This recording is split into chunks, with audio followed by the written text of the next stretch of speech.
Hi friends, in case of debentures, you may see one phrase pari passu. So in present video, I am going to explain about pari passu clause which is related with debentures topic. Where this pari passu clause will be used? For example, for capital requirements, company sold debentures to public and company is liquidated.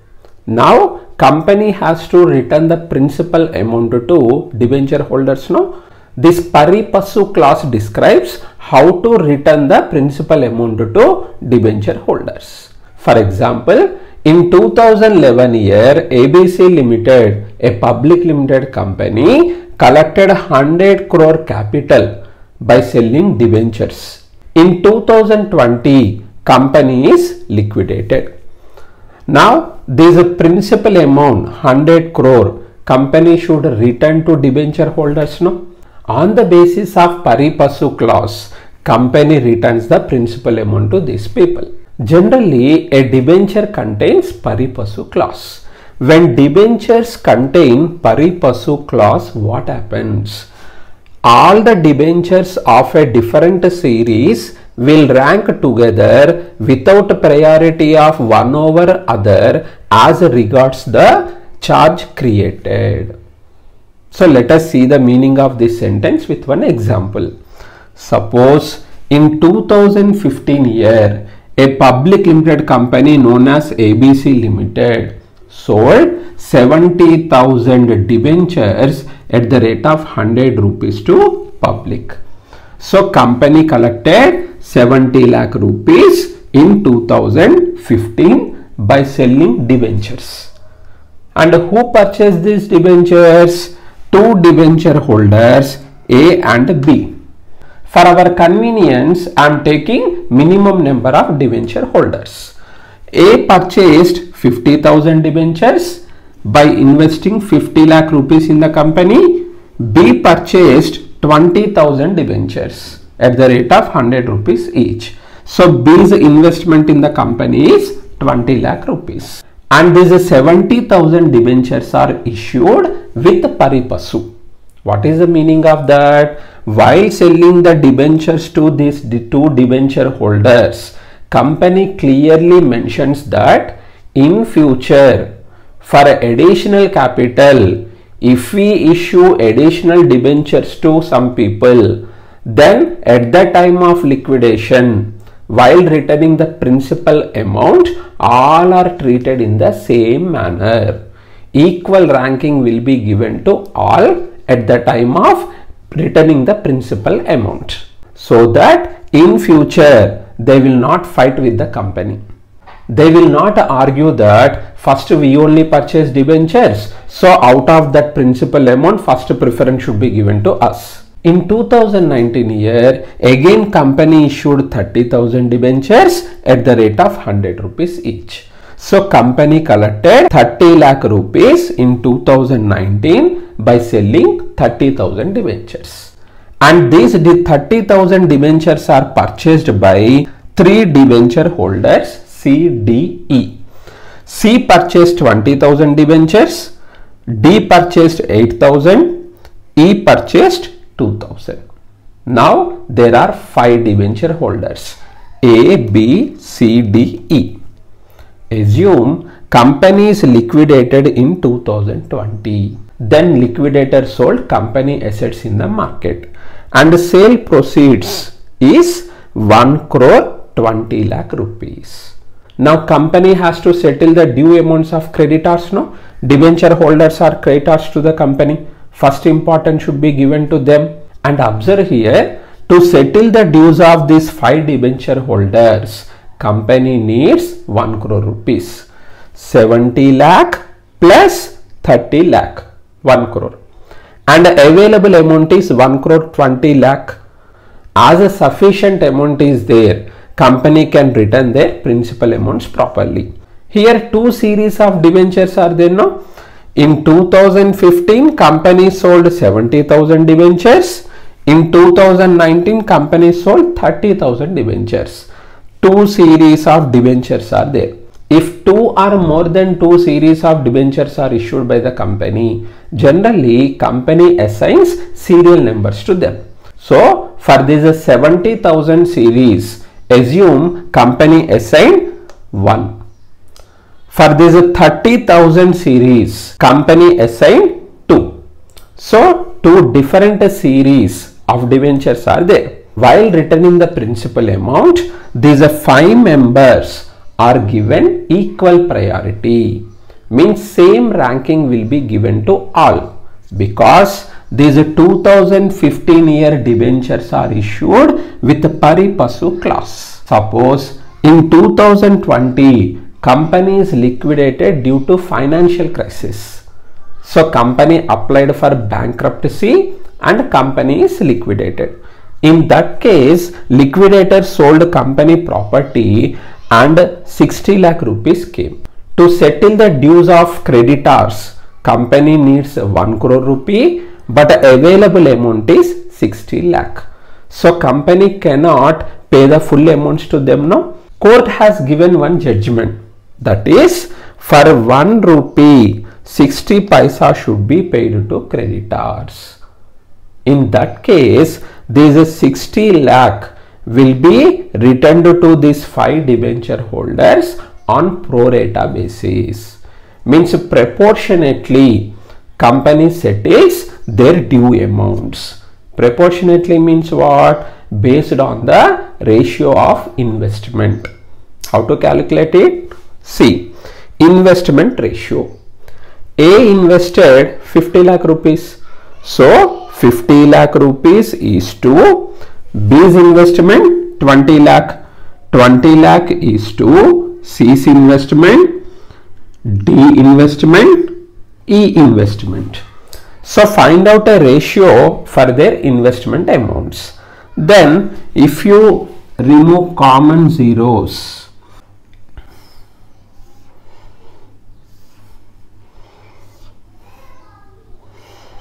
then 50 is to 20 is to 20 is to 8 is to 2. So with the 2 table, we can divide all these numbers now. Then finally the ratio is 25 is to 10 is to 10 is to 4 is to 1. Now in this ratio, company has to settle the due amounts of debenture holders. How much amount A gets? Available amount is 60 lakh rupees and A's number is 25 no. So take 25 numerator divided by, add these 5 numbers, total will be 50, divided by 50 is equal 30 lakh. A invested 50 lakh rupees. Due to insolvency, company is unable to return the full amount. As per the court judgment, company is paying only 30 lakh rupees to him as a final settlement. Similarly, B gets 60 lakh into 10 by 50, that is 12 lakh rupees. C's amount is 12 lakh rupees. D gets 4,80,000 and E gets 1,20,000. So total becomes 60 lakh rupees. Now you will understand this sentence. So when debentures contain pari passu clause, all the debentures of a different series, here 2 different series are there, series 1, series 2, will rank together. Means will be given equal ranking, equal importance will be given to different series of debentures without priority of one over other. No priority will be given to a particular series of debentures. As regards, importance will be given regarding what? Related with what? Regards the charge created. The charge created means what? The charge on the assets. These debenture holders, creditors have some right on the assets, no? So equally they can exercise that right, because 2015 year debentures are issued with a pari passu clause. By selling the assets, liquidator collected 1 crore 20 lakh rupees. So these 5 members have a charge. They have a right on this amount, and while exercising the right, all will be given equal priority because old debentures were issued with the pari passu clause. Pari passu is a Latin phrase. Here pari means equal, passu means pauses, means what? Step. At the time of liquidation, equally debenture holders step forward. Nothing but equal footing. Equally they progress. Nothing but hand in hand they proceed. With equal force they proceed. They move together without any partiality. They proceed equally. Nothing but ranking equally among themselves. Among these 5 members, company gives equal ranking at the time of returning the principal amount when company is liquidated. So remember, pari passu means ranking equally among themselves. It is also known as equal footing, equal step, equal progress, hand in hand with equal force, moving together without partiality. All these are the meanings of pari passu phrase. Suppose company issued debentures without a pari passu clause, then how principal amounts will be settled? Let us see that point. See the second point.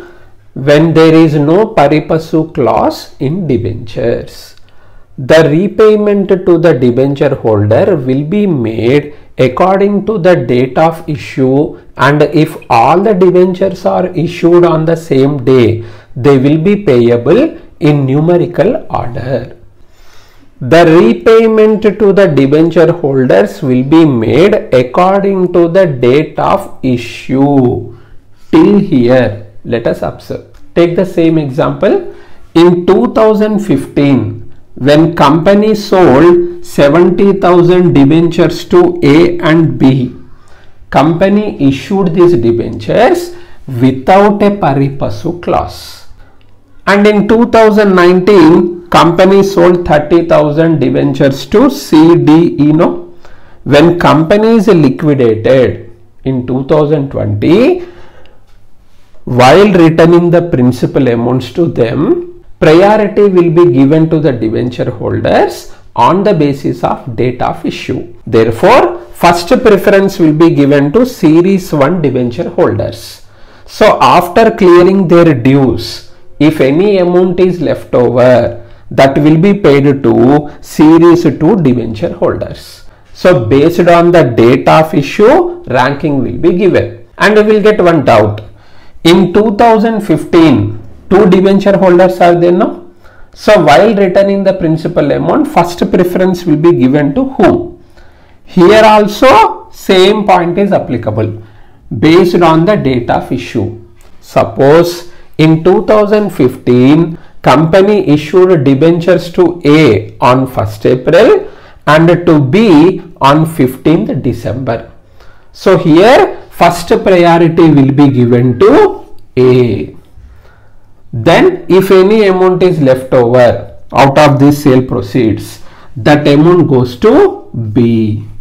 Then in series 2 also in the same manner company pays the principal amounts. Suppose in 2015 to A and B, company issues the debentures on the same day, not on different dates.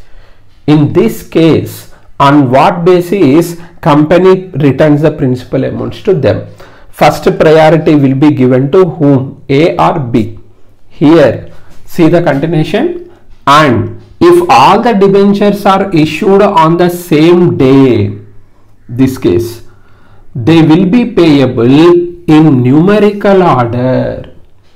When company issues debentures on 2 different dates, then company assigns series numbers, no? Not only that, for each debenture, company allots one specific number.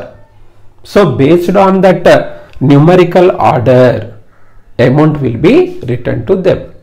For example, A is holding debentures with serial numbers 43101 to 9300, and B is holding debentures with serial numbers for 93101 to 11101.